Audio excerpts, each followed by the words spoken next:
ladies and gentlemen, today we've got a really, really beautiful one. We've got, really one of my favorite rappers. When I think about my generation, that's the hip hop that I'm really drawn to. So, ladies and gentlemen, we've got really a lyricist and someone who really understands the game. We've got Kid X in the house, ladies and gentlemen. How you doing, brother? I'm well, brother. You I'm awesome, bro. Nice to have you here, brother. How you feeling? Thank you for having me. Yeah. Feeling good. Yeah, feeling super, man. I'm honored to be here. Yeah. Yeah, it's just a cold one outside. It's a cold one, bro. I saw the saying some places are actually snowing. Which is a little... I wish the snow could come around, Yeah. Give us a nice aesthetic for the gram. For sure. But Yes, bro, it's been 5 years, my bro. Since you dropped your last project, Zen's sir. father. Yes, sir. Yes, sir. Father of Zen. Yes. Father of Zen, yeah. Yeah, man. How you feeling though? It's been a while. What you been up to? Yeah. Apart from being Zen's father. Yeah. I think that has taken up the bulk of what I've been doing, Yeah. But outside of that, school, Yeah. living life, just making sure that I'm taking care of the family, Yeah. upskilling myself as well. Yeah. And just a lot of growing up, to be fair. Yeah. Yeah. It's interesting. Talking growing up, I had earlier in the week bumped into the Amantombazana remix, Yes. and I'm just always, that's a really special record for me because, Absolutely. For a lot of people, that's really maybe one of the most talked about hip hop songs of all time. Yes. And I'll always remember my argument with a lot of people. I'm like, yo, Kid X verse is the dopest verse on this record. Sure. And there was always like, no, it's Questa. No, it's Okay Malumko Cut, whatever. I want you to tell me, how does Kid X get onto Amantombazana? Jeez. So this is when? The 2000. This is 13 years ago. This is 13 years ago. So let's frame it correctly, right? Yeah. So I'm saying that to say the memory might be a bit sketchy. Okay. So that people don't be like, yo, Kid X didn't play out like that. But RIP to Riky Rick, because he obviously is the owner of the song. Yeah. I just remember getting a call from Ricky, and he pretty much explained to me the concept, to say, look, the original record had already been out on the streets. It had been making a lot of noise, For sure. Ricky wanted to, I guess, amplify that. Yeah. And he pretty much broke down the idea to me, and he told me he wants to have a bunch of rappers on there, and we each, I guess, going to be rapping back to back. So I think he did give me an idea of who he wants on the song. So off that alone, that kind of, for me, I guess, set the tone to say, okay, however you're going to come on this song, you need to consider who else is on it. Yeah. So I had to bring my A game on that one. So you knew everyone was going to be on the joint? I think he probably mentioned like 2 or 3 names. Okay. Yeah. But I think at the time, I don't know if he had confirmed or he had received the verses. I think it was still from an idea, conceptual perspective. So he mentioned, I'm looking at getting such and such and such and such. I don't even remember if a lot of the people he mentioned ended up on the actual song, but because I actually had a conversation with Zakwe. And Zakwe said he was offered a spot on the joint and he didn't take it, and he waited not for it because yes. So really looked up. Yeah, I think it was definitely one of those where he was just, obviously he had maybe a preliminary list of who he wants on it. And then, so that's how it played out, man. We went into studio one day, knocked it out.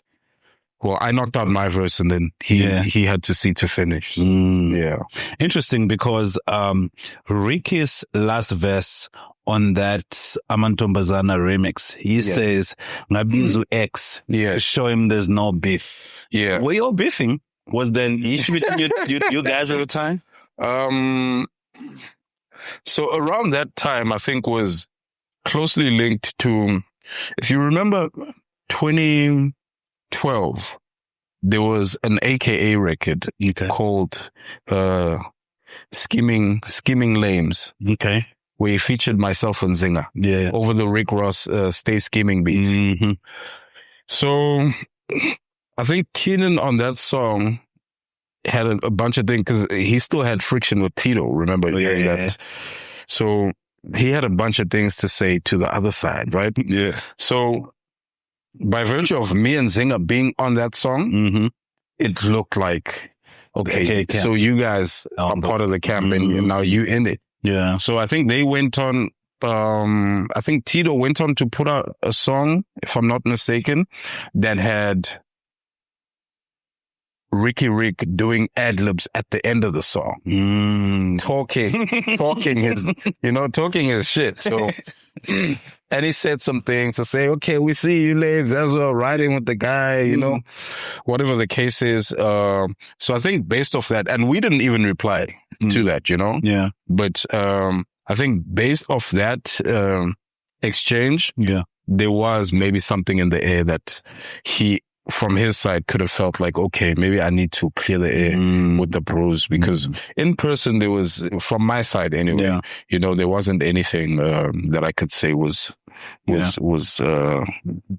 worthy of beef, if I could say that. So when you get the call, are you feeling like, is the energy right when you get a call from Ricky saying, this joint? Or what that like? From my side, the energy was fine, you know? Like I'm saying, I never felt like, there's anything beef worthy at the time, you know? I think I was also relatively just new in the space, and the way I wanted to kind of move in the space was from a very sincere, clean place without engaging in things that certainly didn't have real foundation in terms of there being a problem. And I felt like that situation was one of those. But I mean, when you then land in Case Time, you almost in a way were in the AKA camp, just by the program. By optics, yes. Yeah, absolutely. Was that the case? I think it looked that way. Look, if you look at maybe, I guess, the engagements and how the spaces that we'd be in, we were more around the same spaces with AKA. Okay. Whereas Cassper, not so much so, you know. But I would say earlier on in Cass's career, that entire thing was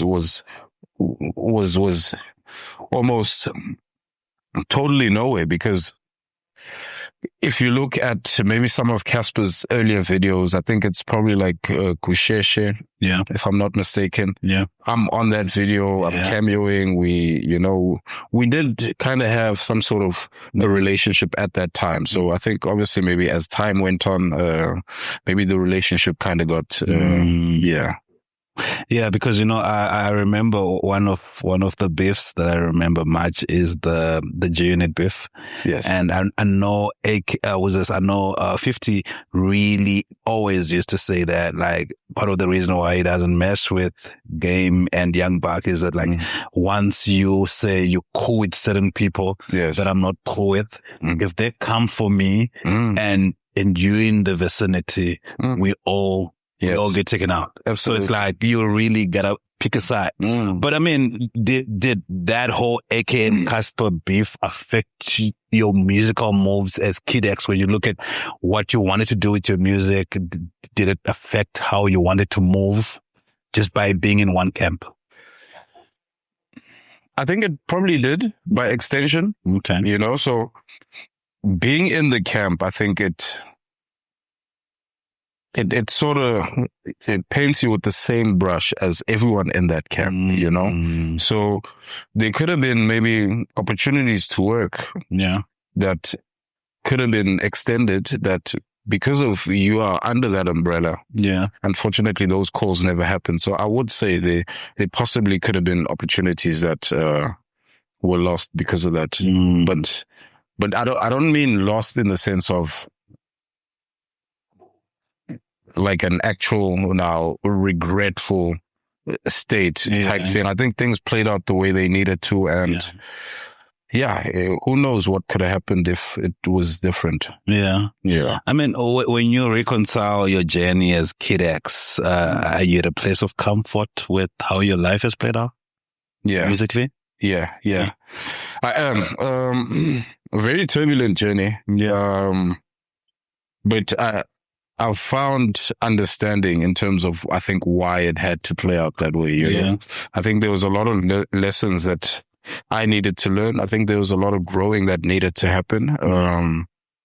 And sadly, you know, when you set your sights upon a goal, and you then begin to move towards it, what you don't see in real time is the fact that all the experiences that you undergo, are chiseling you and are shaping you to get to this goal that you've set. And oftentimes we, I guess, get discouraged by some of the things that are meant to actually strengthen us and maybe put us through the fire so that we're better prepared for the goal that we've set. So Oh, that's really dope. I mean, talking character building, one of the one instances that stand out a lot for a lot of people when you look at your career is the mixtape. Yes. You know, that moment, you know, that being an album that you strongly believed in. Yes. And your boss is like, you know, I'm not too sure about it, you know, and then you leave the label and then you drop it as a mixtape. Yes. Yeah. I'm trying to understand, like, what does it take to how much do you believe in your art to a point where, you know, you hear something different and you still feel like, listen, this is strong in its build. Yeah. Yeah. So what led up, I think, to the moment of me realizing that actually this project needs to drop no matter what the label has said about it, you know. I think what led up to that was a near-death encounter. Actually, so I was on a studio session, a session with Cypher and Lucy, and Speedster. So it was for the song Celebration that we later put out. So on my way to that session, nearly got into an accident. It was it was a super close call. Damn. No? Yeah.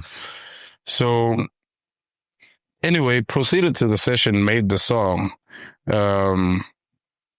But you still rattled somewhat. So I think the day after that, I remember driving on William Nicol. And just reflecting about the previous night. Yeah. And at the same time, I'm playing the demo of the mixtape. And I just got a huge sense of feeling like, yo, man, there's no way that I'm sitting on this body of work. Yeah. The label says it can't go out. And I'm feeling so strongly about the fact that, but this is what needs to go out. Yeah. But more so, the fact that last night could have been the end for me. And I could have went out knowing that this body of work is just sitting in my hard drive, you know? And I really felt like because of the content of the project and the stuff I was saying on there, I think it really represented where I was at the time. And I just felt a way about not being able to put that out and let people know my thoughts and maybe also let people know about the nature of artist that I am, the type of artist that I actually am, you know? Yeah. Because I think that's what a body of work is. It really exposes the actual artist on a lot of spectrums. And I felt like that body of work was that at the time because people had never heard a body of work from me prior to that. Oof. Yeah. So was it a hard conversation to have to say, yo, listen, I know we've been part of a team for the longest time. We've had great times, but I'm thinking maybe I need to go a different direction.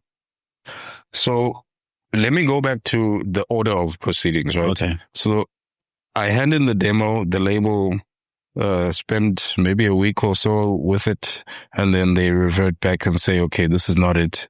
I want us to pause a bit. Yes. How do you handle that rejection of something that you've fully invested yourself? You know, because I think rejection for a lot of people happens in seasons. Yes. I find I'm fairly able to tolerate rejection right now because I'm fully aware that I'm not for everyone. You know, I get into certain spaces and there's people like me who just drawn to me the moment they see me. They don't even know much. And there's just people who don't feel me. You know, you can tell, this person doesn't feel you, and that's okay. But at that point, you're a bit young. Yeah. So how do you handle, we're not really feeling this one? Yeah. You know what I like? I think you're the same type of interviewer that I am. Oh. Yeah, because you're very nuanced in the moments that you want to highlight. Yeah. So I like that. Thank you, man. So what I realize is that, okay, so in this conversation where they give me the no, right? Yeah. The conversation carries on and they further reveal that, no, we feel like maybe there's 3 or 4 songs that we can keep and go back into studio and rework them. And then we can then look at building from those 4 songs.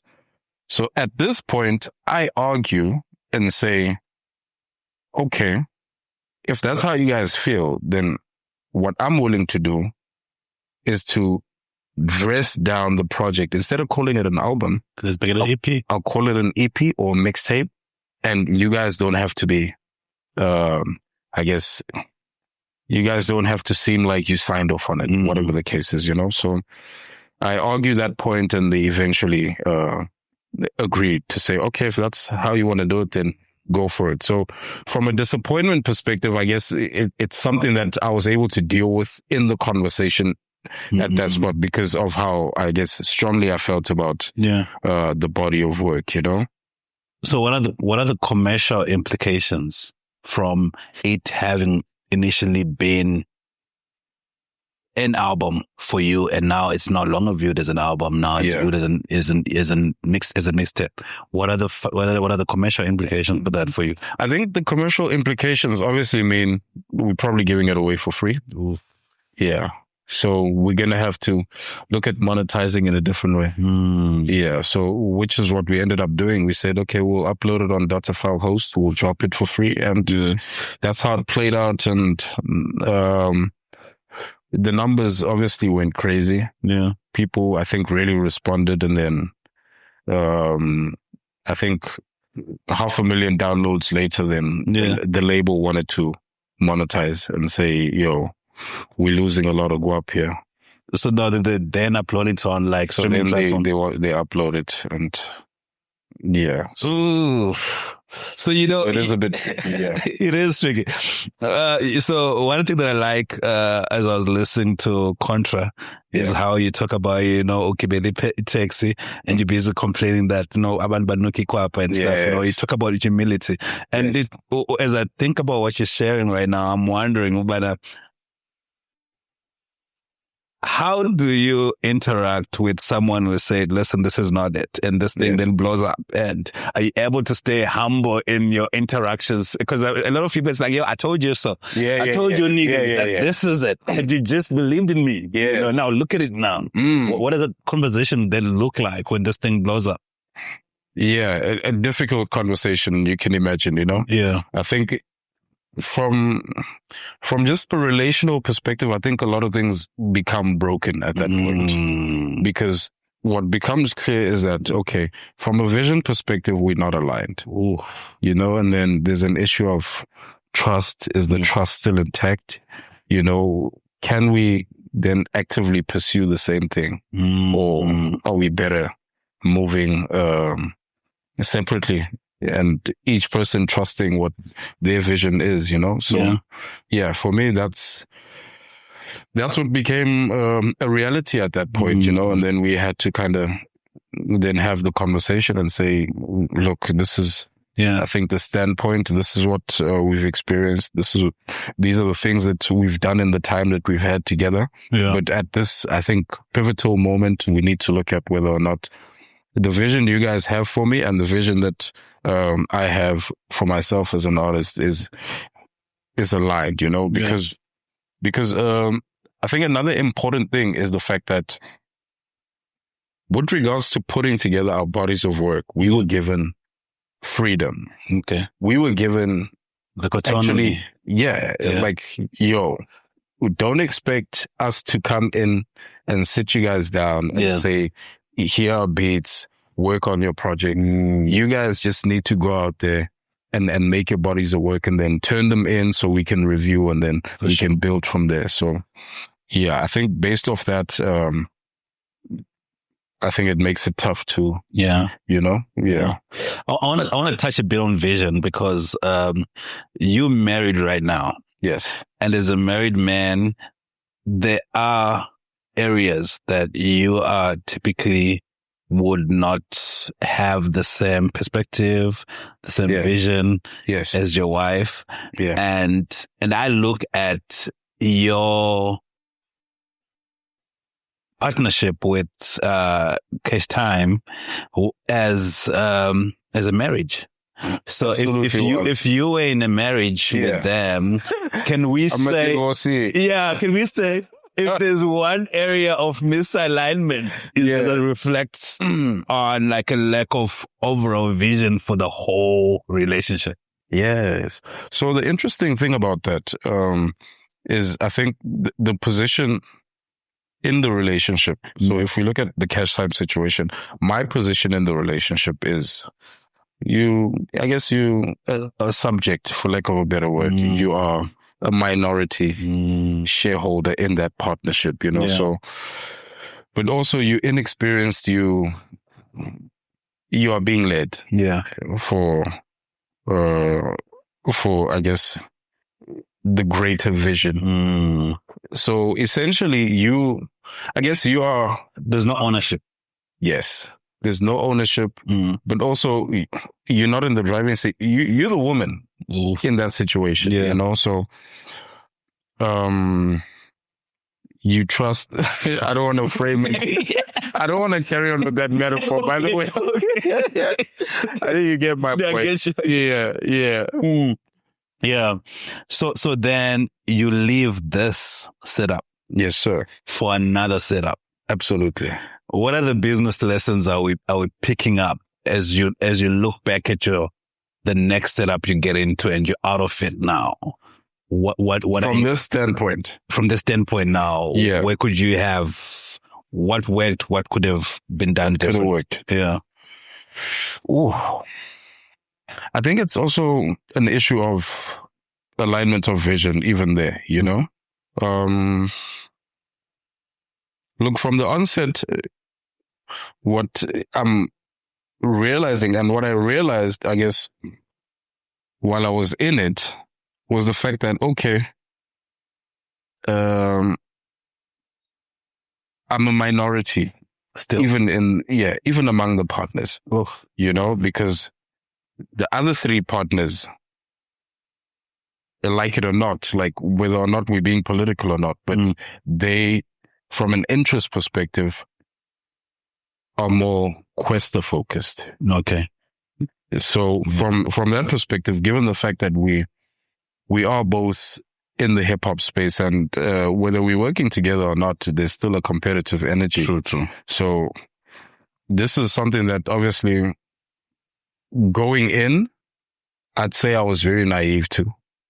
You know, I think initially you're looking at, I want a situation that is slightly more, from a growth point, puts me at a different perspective or point than what I'm coming from, where I was just an artist. I want more responsibility. I want to be able to grow and say, I'm taking on more responsibilities. We coming together to extend a platform where we can put on other artists, you know? So, but obviously maybe things in the boardroom,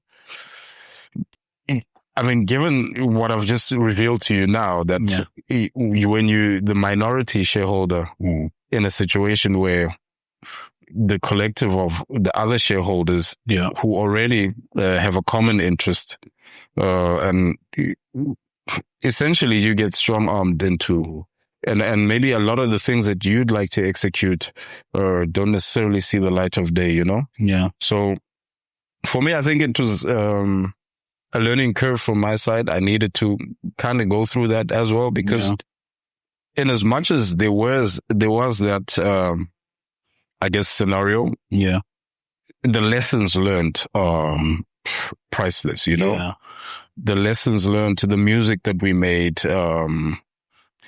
the partnerships, the relationships that we forged through that. We did some iconic things that I don't think we would have done any other way. So I think it's a situation that has its pros and its cons, and I think you can't separate the two. So I think I'll lean towards the pros. Yeah. You know, it's interesting because you highlight something that I speak a lot, you know, with my psychologist friend. You know, she always talks about how a lot of people leave abusive relationships, and when they go into a new relationship, they'll take anything for as long as it's not abusive. You know, Tough. So it's actually just quite fascinating how, you know, you could be in a situation where it's like, you know, you didn't have the autonomy to say, let's get this out as it is. Yes. And then you get into another situation that says, you know what, we'll give you the autonomy to just, you know, whatever you want to release, when you want to release it, let's go. But then won't get this. Yeah. So it's quite interesting. But when you draw a contrast between those two setups that you're in, which one do you think really elevated your career? I mean, I know you from Cash Time. Yes. So I think you didn't have much body of work in Cash Time. Yes. But I think maybe there was more visibility of. Absolutely. So what's the disconnection between these two setups? I think you can never compare them. Yeah. I think the Cash Time was foundational. Okay. The foundation was laid rock solid, bro. That's why I think 15 years later, we can still sit down and have a conversation. It's because of that stable foundation that I'd have to really mess up my life to compromise the foundation, you know? And I think even in a messed up state where my life is totally destroyed, that foundation is what people will call me back to say, hey, we know you from this. How have you departed so far from? Yeah. You know, so I think that, and the fact that it was the introduction. Yeah. That's how people, I guess, got to know me. I think that kind of makes it its own thing, you know. It's difficult to compare it to then the next episode where we are then joining forces with Questa and trying to build a camp, and we then drop my debut album, you know? And however that plays out. But even if you look at that episode, we did some notable work that I think will go down in history as well. Yeah. So would it be fair for me to say that from a branding point of view, Cash Time really branded you? Yes. As an artist. So a lot of people really recognize Kid X from that point. And I think that was, to your point, really a great foundation. And that's why, you know, 15 years later, we're still able to. But then when we look at commercially, would you then say the second setup was commercially better for you as an artist? Yes. I think Cash Time branded me as a rapper. Yeah. You know, I think that they managed to put me on, in front of people's eyes. Yeah. They did that very well. And I guess they put the name in the South African hip hop landscape, you know, but I think where people got to know me as an artist and where they really got to experience me as just more than a rapper. Okay. And more of just a musician, I think would be the Rap Life episode. Yeah. Kid X, I mean, look, I was looking at a certain artist, an amapiano artist, dropped an album. Yeah. And in the album, he's holding a crown. He's not wearing it. And I remember at the time, I remember just always feeling like, oh, damn, this looks like a Kid X thing to do. You know, because I feel like a lot of people have known you. I know where this is going. Yeah, a lot of people have known you as very, you know, reserved, really dope as a rapper, but you're not going out and say, I'm the shit. I'm the guy, you know? Yes. And I'm curious to know, could that have potentially played out in how your role was perceived in both levels? Yes. Because when we see you as reserved, conservative, reserved, not overly articulate, but really dope with the pen. Yes. What does it look like in a business setting? That's a phenomenal question, bro. Yes. So, firstly, who's the artist? Who's the piano artist? Dem Tudor. I think I've seen that. I think I saw that. Yeah. And I wonder what my thoughts were when I saw that. But to be quite frank with you, I think there was a level of not pursuing the crown. Okay. I don't think for the longest time in my career I was pursuing the title of king. Okay. Or the title of being, I guess, the guy. I think the journey for me was more about self-discovery. Okay. You know, it was really about just getting to the depth of who I am. And then knowing that musically, once I have a concrete knowledge of self, then the music that I'll be able to make will be a more honest reflection, but also it will be as authentic as music can get, you know? And for me, that's always been my pursuit, more than wanting to be the guy who wears the crown and so forth, you know? And I think it also maybe comes from even just my outlook on life, you know? Yeah. I think a lot of my outlook is based on the fact that we need more people who want to serve. Yeah. Who want to serve the culture, who want to serve the game, who want to contribute, and who are always there to look at what can be done better and how can I contribute and move this thing forward. And for me, I think that's maybe the attitude that I came with, and hence why I was always there to contribute whatever I could to whoever was in pursuit of that specific thing, you know? So, not knowing that it frames me as the guy who doesn't want the crown and is always ready to help the next man get to the crown. But for me, my perspective is, like, I believe in a different style of leadership. I believe leaders are the people who are ready to serve. Okay. And who take the initiative upon themselves, who say, yo, I'm stepping up and I'm ready to do the dirty work. Yeah. What needs to be done, you know? Even from a music standpoint, the way I look at the music, I often look at just the state of SA hip hop, and I look at how it's presently sounding, and I try to imagine what is missing and how we can get there. Yeah. And if I have it in me to maybe even plant a seed in terms of this could be the next direction, let's take it there. I may not be the guy to actively take it there, you know? Because how I even got into hip hop, bro, from inception, it stemmed from listening to what was in the landscape. Yeah. And having that feeling inside that I wish there was something like this. Yeah.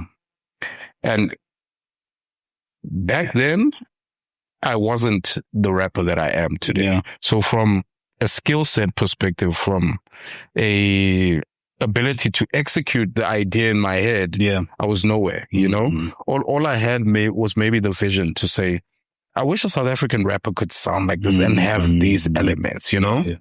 So I think that specific thing is still in me. Yeah. So even when I look at the landscape, I still have that thing inside me that tells me, okay, but we need something with this and that. And from the perspective that I stand now in 2026, I'm looking at SA hip hop from a global standpoint. Yeah. And I'm thinking about things like, what type of rapper does South Africa send to the world and say, this is the South African rapper that we've given the flag to. This is the guy who's going to represent us, you know? Yeah. So I've still got that running in my head. And I often compare a lot of things and run a lot of things alongside that. Yeah. And so it stems from there, bro. It stems from also just being honest with myself and knowing, okay, can I really execute this idea in my head? Yeah. Or do I feel like I'm good enough to plant the seed and someone else will see the seed and it'll inspire something else, you know? Yeah. So, But another important part is this. Yeah. I don't think I was ready. Yeah. I think the crown that everyone maybe would look at and he should be going for the crown. Yeah.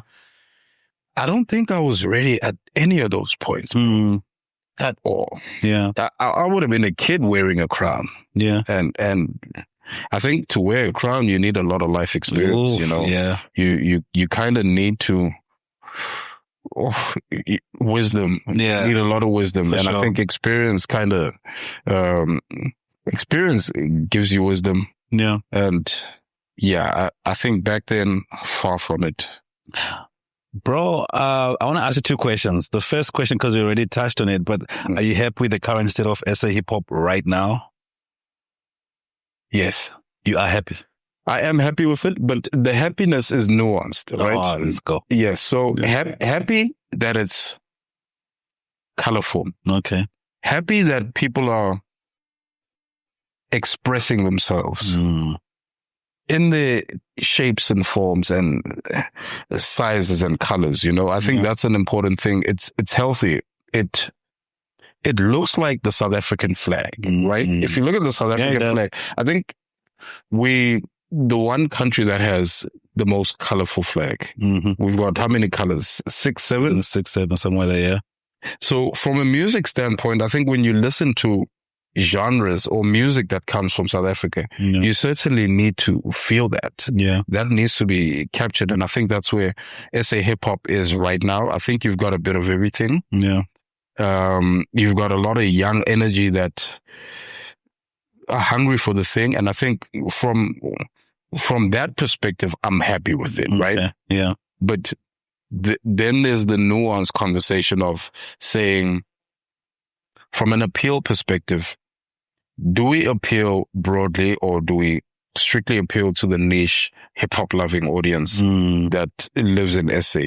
And I think that's a different stance altogether. From my perspective, I think there's a lot of work that maybe needs to be done to get us there.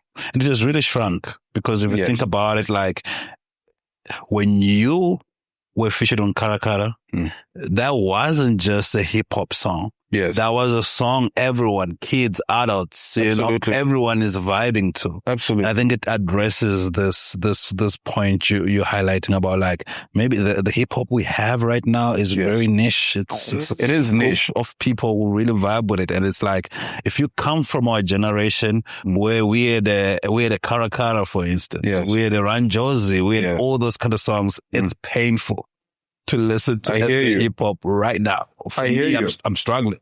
You know, I'm genuinely struggling. But I want to touch a bit. You want to respond to it? But can I ask you a question? Yeah, let's go. Why are you struggling? Are you struggling because you feel like the music is music that maybe you can play alone, but as soon as maybe elder folks are in the space, as soon as children are in the space, you can no longer share this music with them? Because I think that's one of the benefits of having the records that crossed over, right? Yeah. It's a shared moment for sure that you can now play out loud and we can all enjoy this. Now you're feeling like, if I'm listening to this very niche song, it's just me. And I feel like, no one else can even connect with me on this. That's definitely a big factor. Yeah. So you think that could be part of the struggle? It's definitely part of the struggle, but maybe it's also bias. You know, I think we existed at a time where maybe SA hip hop was at its peak. You know, so it's knowing that there's been better. There's been better. So it's really comparison being a still of John. Because we have a point of reference. Yes. That's a great point of reference. You know, you find maybe somebody who's like 15, 14. This is perfect. Yes. This rap is really perfect. Yes. But for somebody who has gone through, Has experienced better. yeah, man, I've seen the cream of the crop of SA hip hop, and it's just like, it's hard. Can I help you move from that position? Please. Why don't we look at it like a conveyor belt? Yeah. Like from a process level. Yeah. So you saw SA hip hop prior to 2014, prior to its golden state, right? Yeah. And maybe it could be synonymous with where it currently is right now. For sure. But what we can then try and look at it from the perspective of is to say, okay, this thing clearly is a cycle because it goes through certain stages where it becomes very niche while we still developing the product. For sure. That's going to have a mass, I guess, feel and appeal to it. Yeah. And where we are right now is because we've got a lot of new kids who are in the mix, a different generation altogether, to be fair, you know. A lot of their influences, in fact, are on their phones.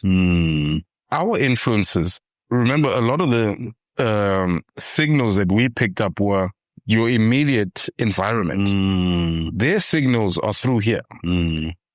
So even if we might have, you know, I've heard the argument that, okay, there wasn't a handing over of the baton, or there's been a lot of criticism on the kids to say, but you kids don't want to listen to the guys who came before. We could go down that rabbit hole, but we need to, I guess, be frank about the fact that the digital space is their primary reality that they are influenced by. So that, for me, I think gives you the nature of artists that we have now. So what we need to recognize is the fact that we are at a 2008, 2009, maybe even 2010 type of stage. Okay. And the thing that's going to be a mass appealing sound and style of music is still being formed, you know? But here's where you and I, or people who've maybe experienced a peak come in. Is that we get to look at this stage and we get to identify patterns. And we get to look at the situation and we get to say, okay, this reminds me of when they did Elias and maybe Riky Rick did Barbershop. And that means we're getting closer, you know, if you look at it from that perspective, then you can say, okay, because the artists themselves also, I think they learn through trial and error, you know? For sure. It's like they put out music and then they see how it performs. And then next time he goes into the studio, he's better informed and he's able to say, okay, I saw what the last record did. Maybe if I try and switch up and do this. Because I think a lot of artists do aim at wanting to get their message to as many people as they can. So, I think we just need to trust the process. I like that. Music marketing looks different right now. Yes. Than it did Kara time, than Absolutely. it did back in the days. How are you finding it? Because, you know, back in the days, you actually just really needed to have a dope joint and you do a couple of media runs and you're good. But now there's content behind it. You know what I mean? So if it doesn't blow up on TikTok, you know, it's it becomes tough. So how are you navigating that dynamic where it's like, you know, you're an artist who has existed at a point where this pressure wasn't there. And now, you know, you don't only have to be great at rapping. You need to be funny. You need to be a content creator. There's all those things. How do you navigate that? Tough. It's tough, bro. But I think it's a necessary challenge, you know, because I think we need to look at them as tools. These are the tools of the day, essentially, you know. In the past, the tools were different. Looks. You know, and now we need to kind of maybe even partner up with some of the kids who have a better understanding of the tools. So there needs to be a cross-pollination of the knowledge. So you as the OG maybe can impart a better knowledge regarding how to better capture South African audience. The kid can tell you how to better capture the digital audience. And I think once you marry the two, you could probably, you know, get to a point where everything kind of progresses, you know? Yeah. But it is an interesting time, to be very honest with you, because the perception that you sell on the net supersedes Actual product. the actual thing.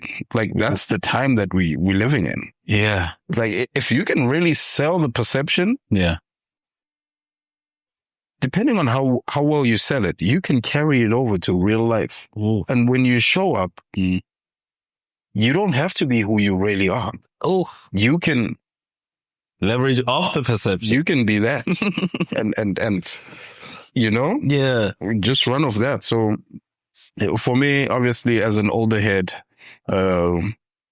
that is a part of the game that I'm still It's evolution. adjusting to, and it's quite exciting to be put in a space where you feel like you've mastered the music itself, and then there's a new thing. It's like, yo, master this, and then you kind of back at square one, and you're still learning. So quite interesting. It is, man. It is. There's something interesting you said earlier when you say that, like, you know, you never felt like you were ready to take the crown and be the king, you know?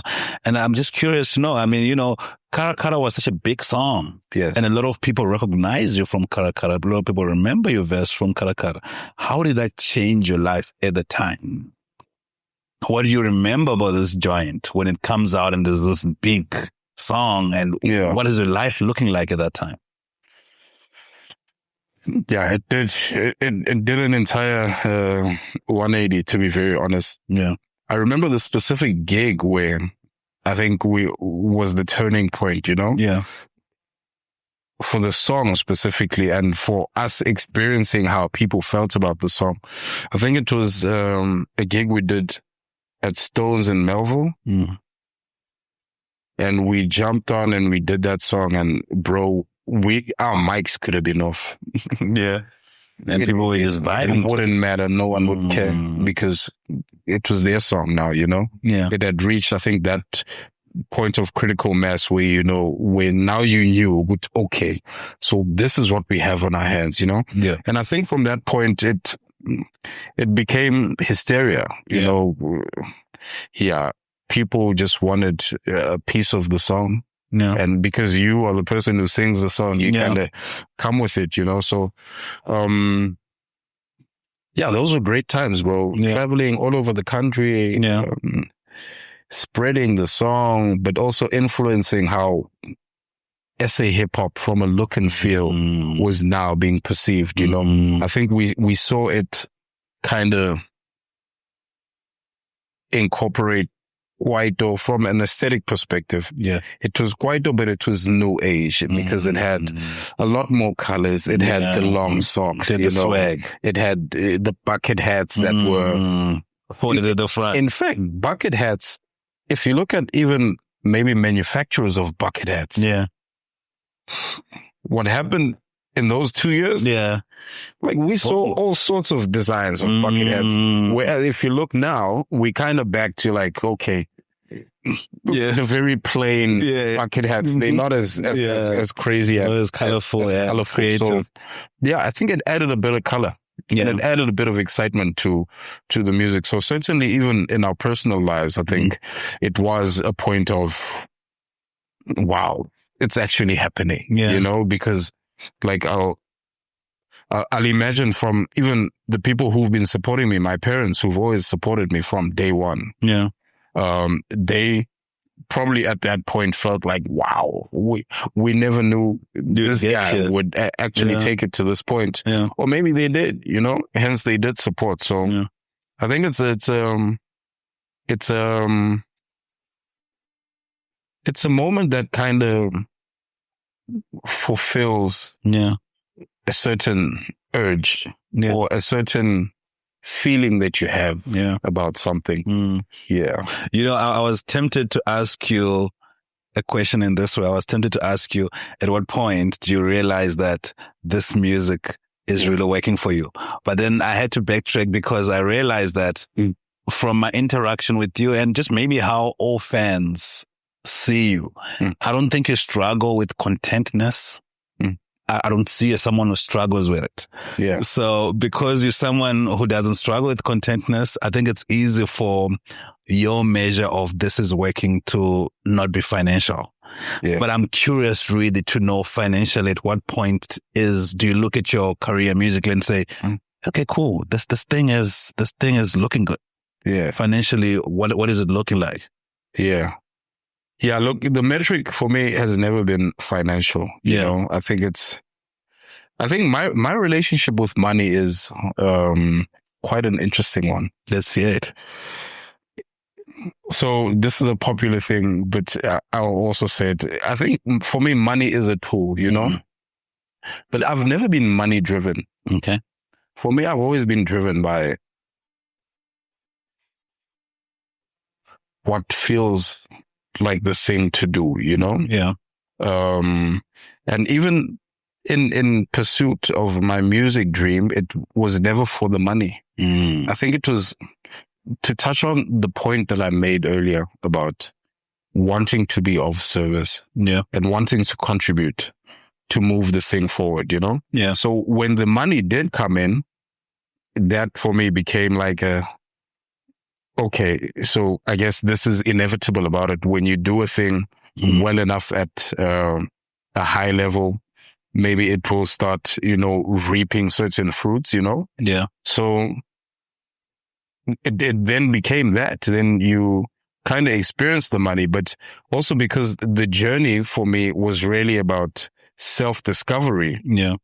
Then I think it influenced also how I would use the money. Yeah.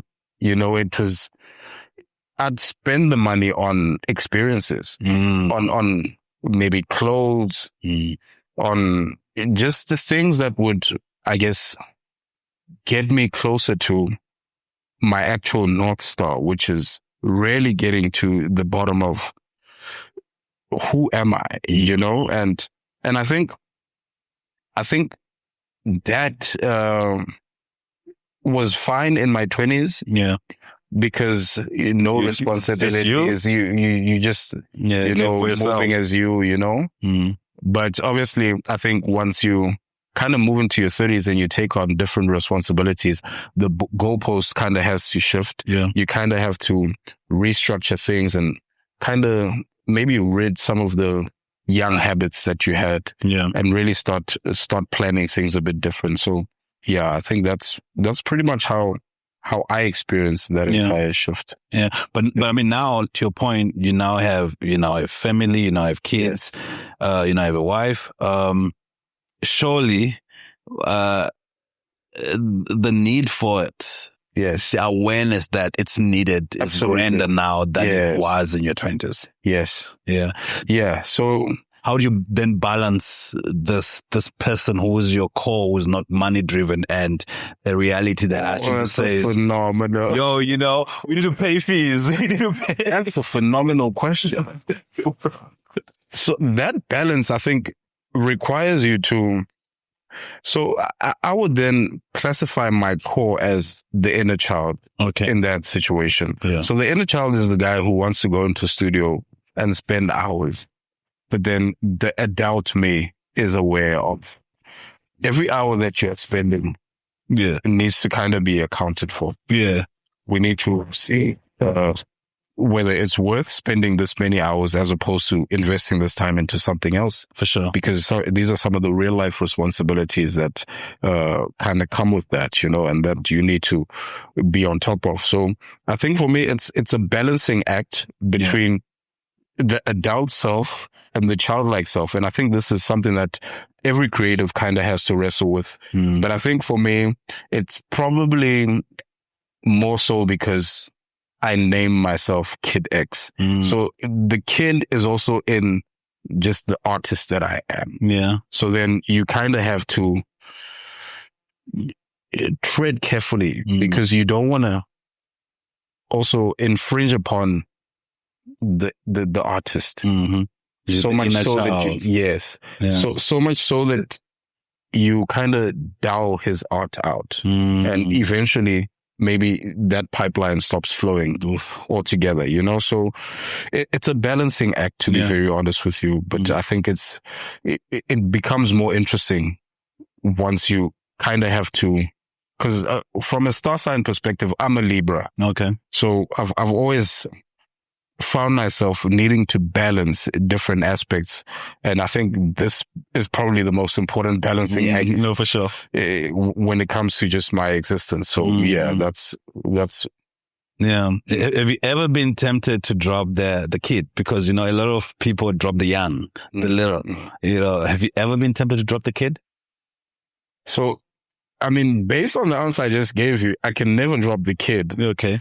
Right? Because dropping the kid is, it feels neglectful. I mean, if we're being literal about words, right? Yeah. But what I'm actively doing now is evolving the kid, where the kid will, I guess, be something of a, what can we call it? An artifact that we put in a museum. Okay. And what will proceed forth is just the X, you know? But a lot of the music that you will hear from X will be from the kid. Yeah. With editing and polishing and maybe some of the wisdom from X sprinkled all over it. Yeah. To give it, I guess, a more honest reflection of where I am. Yeah. Yeah. Yeah. I think you've mastered that because, you know, when you listen to, for instance, your music pre-2020, it was young. Yes. Your subject matter spoke to youthfulness. Yes. You know, and when I think music, I'm always reminded of like Jay-Z's 444. You know, and I think about how that for him really reflected where he was. He couldn't keep telling us about the bed beds and the club because he wasn't in the club, you know, and it almost seems like as you grow, your subject matter ideally should also evolve. Absolutely. Because of the spaces that you're in. Yes. And, you know, I bring up contra a lot because, you know, you're speaking about humility and that you're speaking about how, you know, people get to be judgmental of the environments that they're in. But if you really think about it, if you are really living the life that allows you to be judgmental, maybe you shouldn't do the text to begin with. Maybe you should be in a plane, or you should be in... Yeah, because you've clearly done it, right? Yeah, but what gives you this feeling that you can point fingers and say, in a certain space. So I love that. It sounds like you have had the freedom to make the music that reflects where you are. Yes. But talking freedom, are you as an artist, are you independent right now? What is it looking like? I'm super independent right now. Yeah. Yeah. So I think everything that I'm going to put out now will kind of reflect that. Yeah. It's a culmination of my journey. I do think coming from early beginnings where I was assigned to a camp to then moving to another situation where I was shareholder in a label that gave opportunity to other people, to all of those things not working out. Yeah. Or maybe I need to frame it different. Maybe they serve their purpose and then that season lapsed. Yeah. To then coming out on the other end with Father of Zen, where when you listen to it, you can tell this is a guy who's searching for something. He's searching, he's trying to find himself. He's trying to find some sort of anchor to then going quiet for 5 years. So I think the body of work will then tell you where exactly I'm at. But I think even from a conversational perspective, it's already a giveaway. Yeah. Yeah, I'd say that. 5 years is a long time. It is. What does life look like? It was unintentional. Yeah. but I think it played out. It played out perfectly. Yeah. So in the 5 years, I got a chance to go back to school. Okay. What are you studying right now? To study music. Ooh. Okay, so now I'm studying something totally different, okay. right? But then? So then I got a chance to go back to school. I studied a course called Studio Works. Okay. That course pretty much equipped me from a sound engineering perspective. It equipped me from a music business perspective. It equipped me from a production and arrangement perspective. And I felt like going into those things, I think the main thing I wanted to get a proper handle on was the music business. Yeah. But I also wanted something that had like a practical element, like technical part of it. Yes. Yeah. So I managed to get all of that at Revolution Media Academy. Shout out to them who were willing to partner up with us. We partnered up. We gave away some bursaries also to a few kids who then we had something called the KidX bursary that they could sign up for. So that was a very interesting chapter of my life, because it comes at a time where I've put out music, I've put out 3 projects, and I'm able to look back and it could have broke me, to be fair, because you're able to see all the missteps. You're able to see all the things you were blind to in the space, you know? Yeah. And I had to have a moment of reckoning with myself, and I had to ask myself, okay, with everything that you now know, how do you want to move forward? Do you still want to be the artist? Do you feel like artistically you still have something to contribute to what's happening? Do you feel like your artistic voice is still something that holds weight? Not holds weight. Yeah. I would say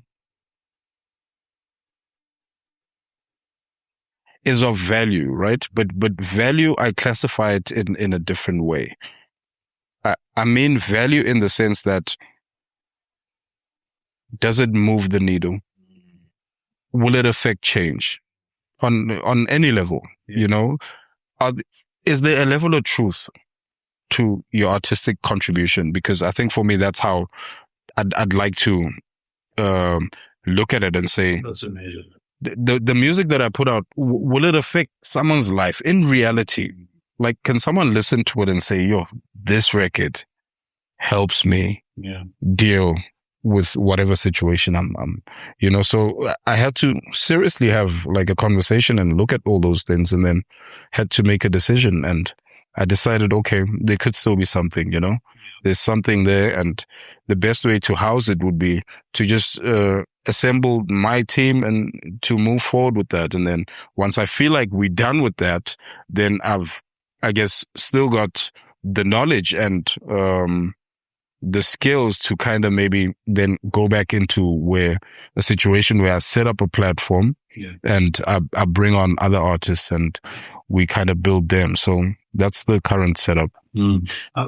Setting up a team, has it been hard for you as an artist to come from a place where you had all the support system of the label, whether it's an indie or not, and now you're like doing it yourself? Is it hard? Yes. To take all the bosses? It is, bro. It is hard because one thing you notice is the fact that when you've got a big machine behind you, you're operating at a certain level, right? Yeah. And then when you have to build that machine yourself, you're kind of chasing that level. And reality is, it's going to take a while for you to either reach that level or surpass it, you know? So you kind of have to make peace with that and understand that, okay, fair. During that specific time when you're building, you kind of just have to trust the fact that your music will do a lot of the heavy lifting. So yeah, I think that's the situation that we're in right now. Mm-hmm. So now we are at iRoof. Yes. Was Contra the last song you put out? I think that was Contra was, from a feature perspective, yeah. maybe major feature, yes. Yeah, because I've done other smaller features, yes. Yeah. Do you charge for features right now? So yes and no. Okay.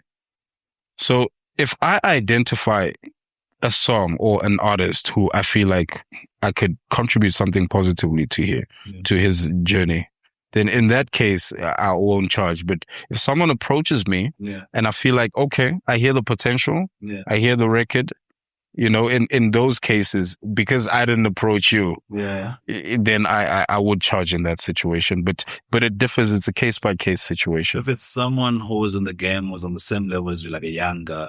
No, definitely not. Yeah, definitely not. Yeah, from that perspective, I think it's building together, because you kind of have to, I guess, be mindful of a lot of things when you interacting with a lot of your peers, It's black and white. It's not black and white at all. So yeah, you kind of have to, I guess, be very, very mindful. And I think charging would be very short-sighted. Yeah. In that situation. Yeah.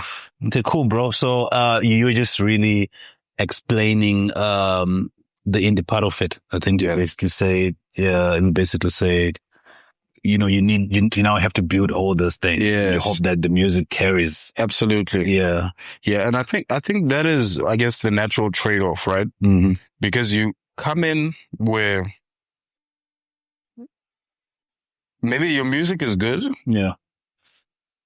But the label is like the machine, and that is kind of doing a lot of the heavy lifting. Yeah. And then your brand and your music maybe grows. Yeah. And you feel like, okay, maybe I'm ready to fly off and do things on my own. And then you build something, and now it's a bit top heavy because your brand and your music are so much bigger than the system that you now are building from scratch. So you kind of have to leverage the music and the brand to try and get the system to the level. So that's, Yeah, I mean, look, I'm always have conversations with artists who say like they are highly surprised by how a certain song performed. Yes. Do you have music of your own that you look at and say, I thought it was nice, but I didn't think it had potential to be that? Yeah. I mean, out the gate, maybe even like a passing special for me. Yeah, I didn't see it. Yeah. The beat was very strange. Yeah. For me, it was a very abstract beat when they sent it to me.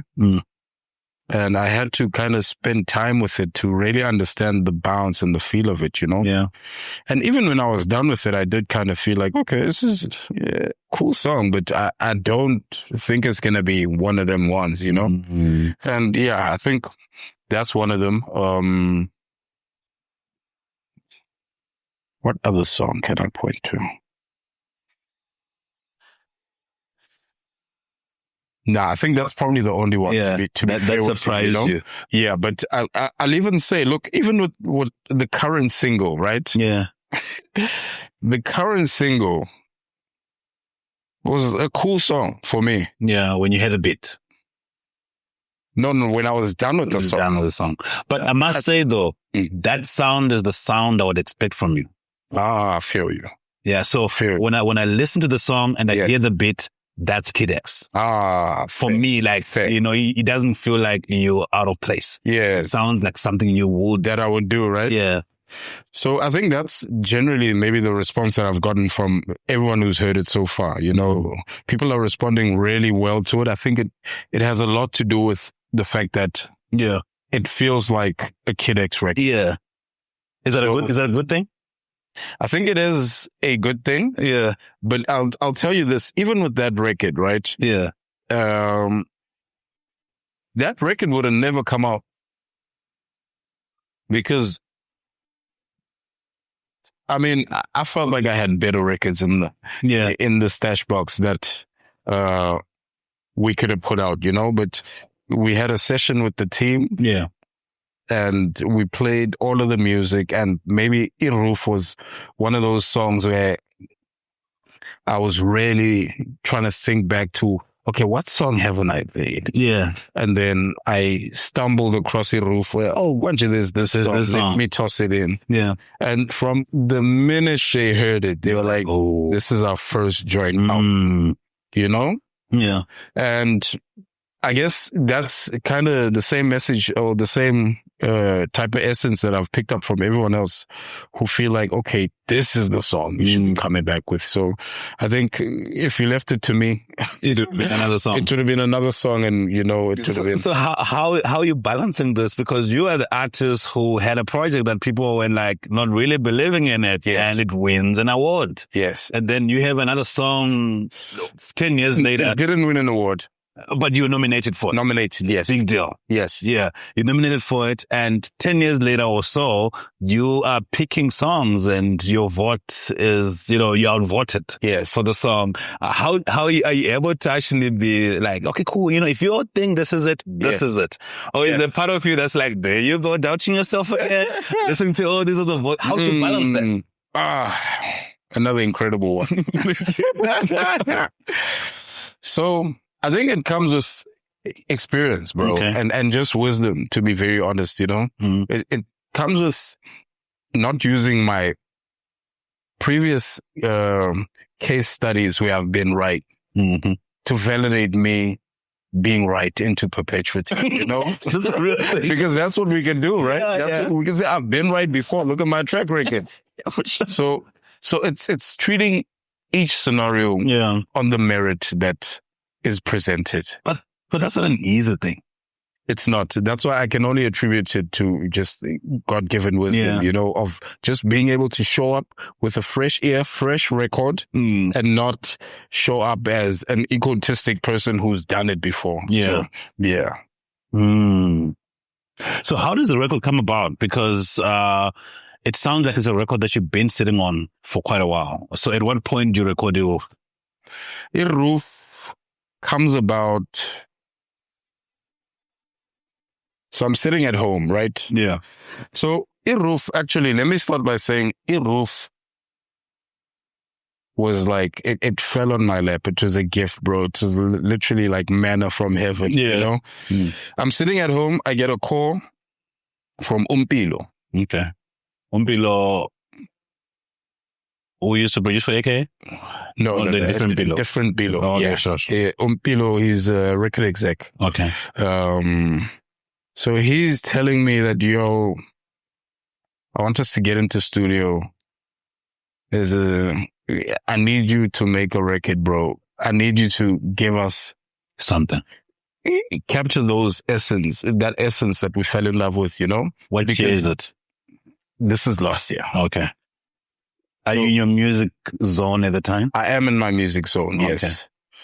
So he tells me, Uti, I fell in love with the specific style that you bring. And I'm looking at the landscape and there's nowhere to be seen. And I feel like we need to try and make that happen and do something to throw into the current landscape. So he then facilitates everything for now. Ubers me to the studio. I was having problems with my car during that time. Ubers me to the studio. We record, we work on the record. In fact, he's even on the record. Oh, wow. The pre-chorus, the initial part that you hear at the start of the song, yeah, he's on the record, Yeah. In fact, he's even telling me during that session that, he was sitting with another OG, who's like super OG. Like if you think South African music landscape, super OG, that's the guy. He was sitting with him, and I don't know how I came up, but he was saying, no, the OG was talking about, if X wants to come back out with music, he kind of needs to have like a narrative, or he needs to create like a specific moment, Yeah. And he needs to stop thinking about these things as just music. It needs to be like more of a statement piece. Like what are you coming back for? If it's a comeback, let's make it a big comeback type of thing, So he's telling me the story in the studio, and then while the producer's making the beat, he comes up with the pre-chorus, and he pretty much sets, I guess, the feel of the song. Yeah. So we jamming to that. It sounds incredible. And then one of his boys is in the studio. He comes up with the hook. Ooh. That's why I'm saying manna from heaven. Yeah. Because all I needed to do was show up. Yeah. He's like, yo, I got a hook for it. What do you think? I'm like, bro, let's go. This is out of here. Yeah. So we record the record, and then I think we sat on it for a bit. We played it. And then I was still trying to sort out a bunch of things with regards to just my distribution channels and all of that. And things were just not aligning, to be fair, you know? Yeah. So kind of cooled off, kind of decided, okay, let me not rush it. Let me make some more music. Locked in, made more music, made a bunch of other songs. And it felt like, okay, the project is nearing completion, you know? Yeah. So now we started obviously then looking for the single to bust out with, because now this is us in parallel with us having conversations with other distribution platforms. Yeah. We searched, and obviously, like I was saying with the session with the team where we played a bunch of songs, and a lot of them had not even heard iRoof, you know? So I play iRoof and they're like, bro, stop everything. This is the guy. Oof. So that's how we ended up with iRoof. Yeah. Well, so that iRoof was actually a studio session. They didn't just send you the beat. You were there with studio the session in person. Yes, sir. Is that your preference when you make music?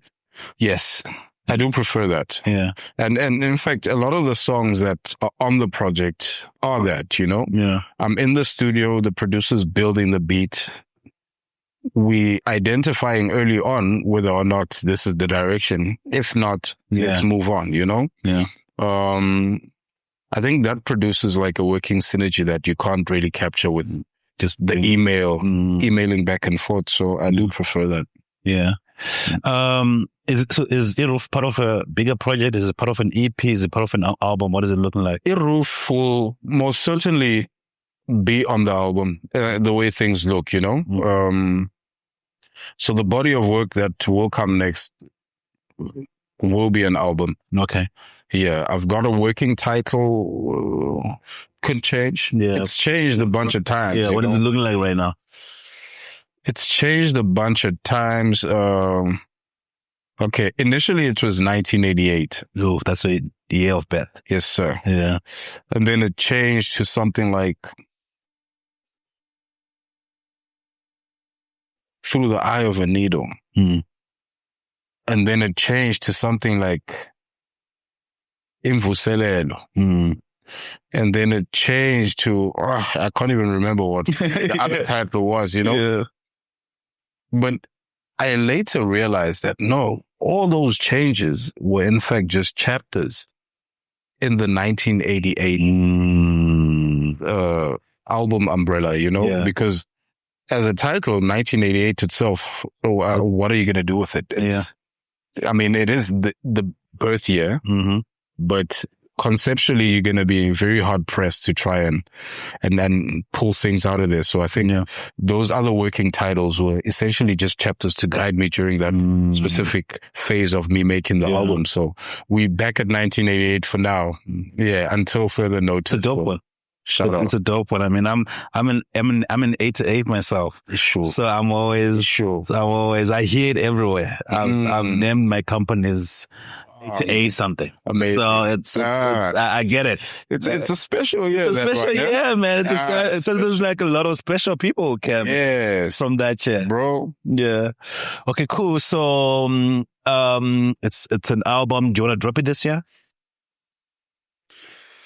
Initially, I wanted to, but what I want is to let the singles, I think, build. You know, I think I want to push out maybe 2 more singles. Yeah. Just really get everything just activated. Yeah. Before I put it out. Do you have existing features that you can tell us about right now for some of the songs you might be putting on the album? Do I? Or you don't pull a J. Cole and have like a full-on X no feature album. I'll have to come back and tell you about the features. Let me come back when the album is done. Yeah, for sure. And maybe we can even do like I'll send you a copy. Yeah, song by song. You jam it, and then we have like a full-on. That would be dope. Yes, that would be dope for sure. Yeah. But yeah, so before we wrap it up, I mean, I'm excited about iRoof. I think iRoof is like a solid offering. Yes. I like the first part, because actually when I was taking my notes, I was like, I like how it feels that everyone is asking X again. Yeah. And I think a lot of people been wondering, when are we finally gonna, gonna be back in it now? Yeah. Yeah. But how are you loving the reception? I mean, I'm seeing the song is everywhere. Yeah. People are really jamming to it. Yes. The reception is incredible, bro. Yeah. Yeah. And I think that's something maybe when you're not putting out music for a long time, you kind of take for granted, that people really treasure the music and it means something to them. So I think that awakening for me it made me want to kick myself a bit for being away for so long. Yeah. But yeah, the music is out there on all platforms. Radio is also picking it up pretty nicely. So I'm happy about that. The video will follow very soon. I want to shoot like a really big video for that one. Ooh. Yeah. Yeah, no, it's going to be fire. It's going to be fire. I'm going to ask you two last questions. The first question is, who are Kid X's top 10 favorite SA rappers of all time? Okay. In no particular order. Yeah. Okay. Can I mention groups as an act? That's fine. That's fine. Okay. Squatter Camp, Tear Gas. You've got Zubs. Yeah. You've got Proverb. You've got Pro Kid. You've got Stogie. Yeah. You've got, and these are all foundational. Yeah. You've got Double HP. Mm-hmm. Yo, it's looking all OG. Yeah, it's looking all OG. I'm like, I'm sorry, I might have to go full on OG. Yeah. With the whole list. Yeah.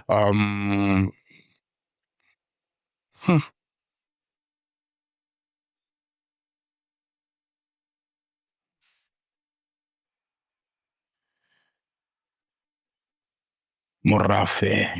Ooh, Morafe was killing it. Yeah, for sure. For sure. Queen of Play. Yeah. Yeah, I might have to then look at New Age with the last two. Yeah. Super Mega. Mm-hmm. Who's getting the last spot? Oof.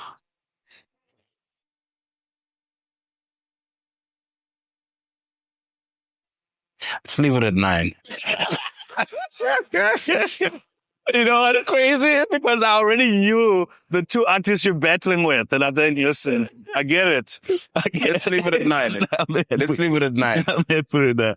Yeah, well, that's from a rapper perspective, you know. Yeah. These are the guys that I look up to and, you like them. Like, yeah, the influence. From a pen perspective, these are the guys that, I really studied a lot of their work. Yeah. Yeah. And if you look at that list, a lot of those guys actually came in before me. Yeah. In fact, all of those guys came in before me, you know. For sure. And these are the people who I'd look at and say, yo, okay, that's the standard. So, yeah.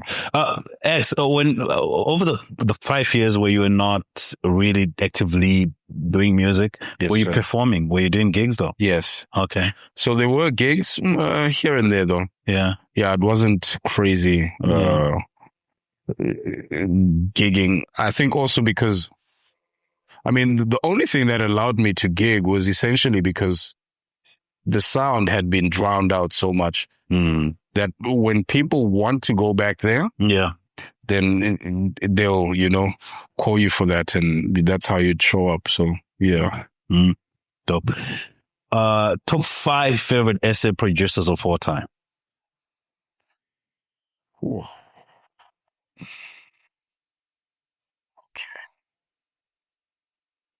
I'd say Nyams. Well, for sure. But I haven't had it from him in a long time. I'd say Dome. I'd say Lunatic, Magua. Yeah, Magua for sure. Can we go 6? Yeah. I'd say Rough and Mash. Yeah. Oof. That's a dope list. Yes, sir. That's a dope list. What essay hip hop are you currently listening to right now? I'm not. Yeah. I'm not.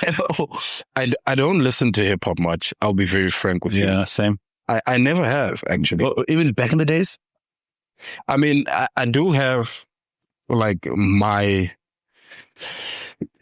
selection of these are my go-to people when I play, but I think the dominant music that I play for me would be R&B.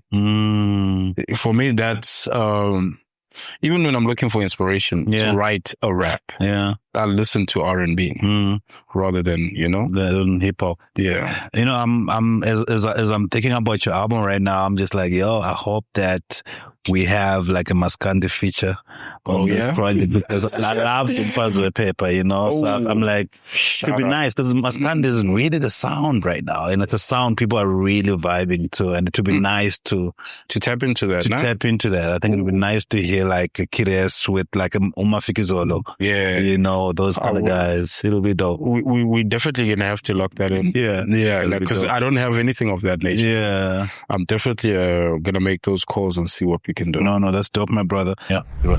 So please tell us about this YouTube series that you have. Yeah, bro. So I'm a chess lover. I love chess. There we go. Right behind you. Yes, sir. We should get a game in sometime. For sure. So I love chess, bro.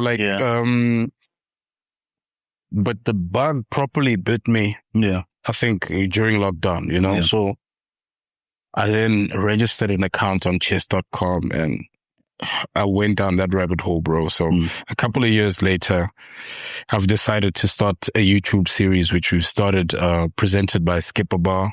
So they came on board. We sent them a proposal of the whole design, and they were like, yo, this is some cool stuff that we'd get behind. So the YouTube series is out. We've put out 2 episodes. By the time this is, the second episode would be out. Okay. So 2 episodes, and it's basically me sitting down with people in the space and playing a game, but also having conversations during the game. So which becomes like a balancing act. It's like, which one are you going to give more attention to? Are you going to focus on the chess or are you going to focus on... So, I mean, then obviously whoever loses the game has to make a phone call. Yeah. And get the other person on the other side of the phone to make a contribution to either a community cause or a charity cause. And that's pretty much how it's been going so far. So, bro, I think that has been well received also because I think people didn't kind of know I had that in the arsenal, but also from just the content piece perspective, I think on the landscape, I think it's been very refreshing, and that's what a lot of people seem to be echoing. So if anyone is watching this, make sure you check that out. It's called Say It With Your Chess. Okay. Presented by Skipper Bar. Oh, that's dope. Who have you had as yet? Like, I know you're on 3rd episode dropping now. Who have been the So I've played Zinger. Oh, dope. I've played Touchline. Yeah. Which is the newest episode. Oh, and then we just shot an episode with as well. Oh, dope. Yeah. Dope. Bro, you seem to be in a production phase. What does it look like? What's happening there? Bro, I think I'm going through like a purple patch of just creativity, And I'm realizing that sometimes we want to limit that to a small box. Yeah. It's music. But I've realized a lot of the ideas that land on me are outside of the music space. And I've decided that I don't want to limit myself to just expressing creativity just through the music. So I'm developing shows, bro. Like even this show is just a show that I felt like, okay, this one is specific to me hosting it. Yeah. But a lot of the other shows that I'm presently developing are just shows that are going to live outside of me being the face. I'm just going to be the guy who, put it together. Yeah. Absolutely. So that's what it's looking like for me, bro. I think there's there's an opportunity and a gap that I'm seeing in the space, and I just want to make sure that I deliver and execute on that. No, that's dope, my brother. So, when does this episode drop? Which days of the week? What time? Yeah, so we drop on Wednesdays at 4 p.m., you know. So we look to drop every couple of weeks because it's chess at the same time. Like it's such a niche offering that to even find people who play. Yeah. So it's almost like you gotta send smoke signals for them to come out and say, yo, I play, you know? Sure, yeah. So we're not rushing it at the moment. We've just agreed that every couple of weeks we'll put an episode out. So that's pretty much, but Wednesday is our drop day, 4 p.m. Yeah. No, congratulations on that project. We'll definitely check it out. Thank you so much. And, but much appreciate having you here. It's really been a dope conversation. I think it's nice to speak to people, when you're all going through the same thing, life, responsibilities. And I think, you know, you look at life a bit different. So yes, sir. I really appreciated your fresh insights and very refreshing. Thank you, my brother. I appreciate it. The crazy questions and the wonderful convo. Yeah, thank you so much, bro. Much appreciated.